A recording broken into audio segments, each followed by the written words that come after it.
Oh, ano, kami ang tanga, kami ang bobo, kami ang hindi nag-iisip.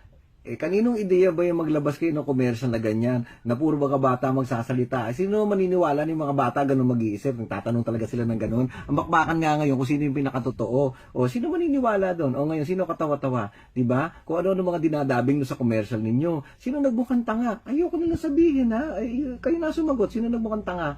Diba? O ngayon, nagtititigan kayo kung sino man ang nag-isip niyan. Titig sa mata, inom Red Horse, pagkatapos batukan mo yung nag-isip. Ganon. Tapos isip kayo uli na wag na manira. Hindi na nga kakabit. Ano na, too late na yan nasiraan nyo pa. 'Di ba? Too late. Hindi nakakabit yan. Ang gawin nyo na lang, May 7, pumunta kayo sa Luneta.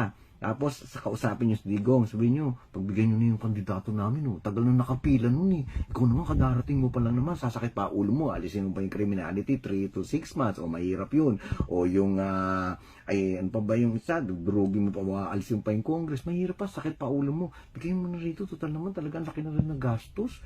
Diba? Ang dami na nagastos. Yung pa, isa. Sana, yung mga ginagastos nyo, pinatayo nyo ng mga bahay doon sa Tacloban, nagkaroon pa kayo ng dagdag ng bugot-botante. Yung mga ganun ba? Lahat, doon nyo lang gastos yung pag sa paninira. Wala Wala talaga, hindi kumakabit. Habang binibuisit nyo at iniinsulto nyo, yung mga supporters ng Duterte, lalo lang kakapit. Hindi ba? Pwede ba kayo makapanligaw ng inaaway mo, sinasabi mo, tanga, tapos gusto mo sumama sa'yo? Parang, hello, ano ba? Tama na yan. Tanggapin nyo na.